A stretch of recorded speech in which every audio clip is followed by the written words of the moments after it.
देखिए, सांप्रदायिक फसाद में सियासी मफाद ढूंढ रहे साजिशी सिंडिकेट के सांप्रदायिक संक्रमण से हमें सावधान रहना होगा। कुछ लोग जो है वो सांप्रदायिक फसाद में भी सियासी मफाद ढूंढते हैं। आज जो है वो देश की जो हमारी सौहार्द की ताकत है, उससे हर तरह की सांप्रदायिक आफत को शिकस्त देने की ज़रूरत है। एकजुट होकर के समाज के सौहार्द के ताने बाने को मजबूत करने की ज़रूरत है। कुछ विदेशी आक्रमणकारियों की क्रिमिनल कम्युनल क्रूर करतूत की जिम्मेदारी आज की पीढ़ियों पर डालना या आज के पीढ़ी के आस्था पर आक्रमण के रूप में नहीं होनी चाहिए, बल्कि समाज में एकजुटता के साथ, समाज में सौहार्द की ताकत के साथ हमें जो है वो आगे बढ़ना चाहिए। आजकल जो है वो बहुत सवाल पूछे जा रहे हैं कि योगी आदित्यनाथ जी का डीएनए क्या है।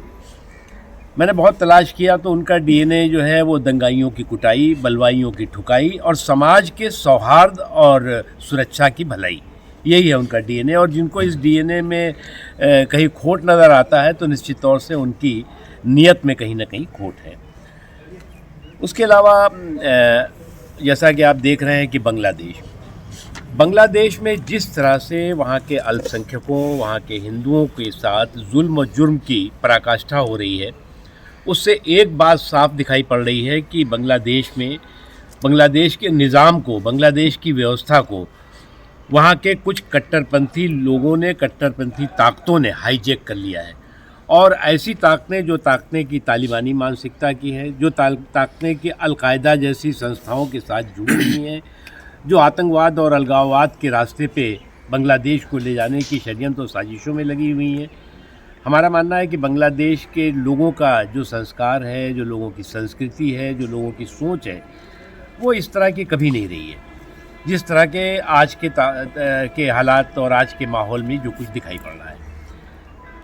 इसलिए जो है वो मेरा मानना है कि बांग्लादेश के समाज के लोगों को भी ऐसी ताकतें और ऐसे षड्यंत्रों और साजिशों के ख़िलाफ़ खड़े होकर के मजबूती के साथ वहाँ के अल्पसंख्यकों के सामाजिक, आर्थिक, धार्मिक अधिकारों की सुरक्षा करनी चाहिए। देखिए, मैंने इसीलिए कहा ना कि जहाँ तक किसानों का सवाल है, किसानों के बारे में इस सरकार ने, केंद्र की मोदी सरकार ने मेरा गांव, मेरा देश, मेरा खेत, मेरा खलिहान, मेरा कृषक, मेरा किसान, उसको प्राथमिकता दे करके शुरू से जो है, जब से ये सरकार बनी है 2014 से लगातार जो है वो किसानों के सरोकार के लिए ये सरकार समर्पित रही है। एमएसपी का जहाँ तक सवाल है, खुद शिवराज चौहान जी ने कहा है कि सभी फसलों की एमएसपी मिलेगी। यहाँ तक कि बहुत सी ऐसी फसलें हैं जिनके कि दाम एमएसपी से ज़्यादा मिल रहे हैं, लेकिन अफसोस की बात है कि कुछ किसानों के, कुछ भोले भाले किसानों के कंधों पे बंदूक और कॉन्स्पिरेसी का संदूक लेकर के कुछ लोग किसानों के हितों को हाईजैक करने की साजिशें कर रहे हैं। अखिलेश यादव जी ने कहा है कि भाजपा के एजेंडे में रोजगार और नौकरी नहीं है। भाजपा के एजेंडे में रोजगार भी है, भाजपा के एजेंडे में नौकरी भी है, भाजपा के एजेंडे में समावेशी विकास भी है, सर्वस्पर्शी सशक्तिकरण भी है। वो भारत के मदद से नहीं बल्कि भारतीय सेना की कुर्बानियाँ हैं। जब से 1971 से आज तक जो वहाँ का रोल था पाकिस्तान का, तो हमेशा ही एनिमी वाला रोल रहा, लेकिन बांग्लादेश तो बहुत अच्छा चल रहा था। अचानक क्या हुआ? मैंने इसीलिए कहा ना कि बांग्लादेश के लोगों की, आम लोगों की जो सोच है, जो संस्कार है, जो संस्कृति है, वो जो कुछ आज हो रहा है वो बिल्कुल उसके विपरीत है।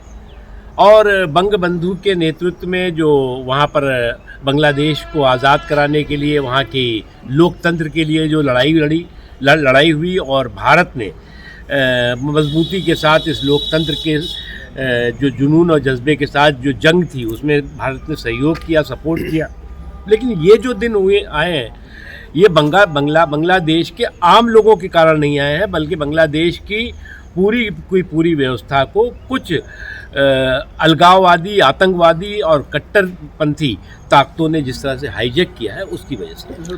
क्या किस नज़रिए से? मैंने एक शुरू में कहा ना कि सांप्रदायिक फसाद में भी सियासी मफाद ढूंढने वाले साजिशी सिंडिकेट की सांप्रदायिक संक्रमण से जो है वो सावधान रहने की ज़रूरत है। और चाहे वो सांप्रदायिक संक्रमण किसी तरफ से भी आ रहा हो, वो समाज के सौहार्द के ताने बाने को छिन्न भिन्न करने की कोई भी कोशिश जो है वो सफल नहीं होगी। और इसीलिए मैंने कहा ना, बांग्लादेश का आपने जिक्र किया, बांग्लादेश में जो कुछ हो रहा है, जिस तरह के वहाँ पर कट्टरपंथी ताकतों ने, अलगाववादी ताकतों ने, आतंकवादी ताकतों ने वहाँ की व्यवस्था को हाईजैक कर लिया है, तो उसका मुकाबला हम कभी नहीं, उसके जैसा हिंदुस्तान कभी बन ही नहीं सकता।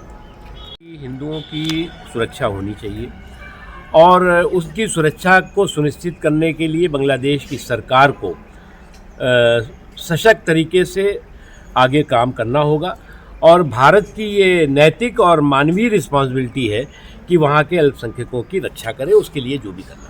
एक चीज़ मानता हूँ कि दंगे जब होते हैं तो कोई इंसान ही नहीं मरता, बल्कि इंसानियत भी जो है लहूलुहान होती है। और जिस तरह से मैंने एक बात कही ना कि हमने कहा कि कुछ लोग जो है वो सांप्रदायिक फसाद पर भी जो है वो सियासी मफाद ढूंढते हैं, और जो लोग सांप्रदायिक फसाद पर जो है वो सियासी मफाद ढूंढते हैं, ऐसे जो साजिशी सिंडिकेट है उसके सांप्रदायिक संक्रमण से सबको सावधान रहना।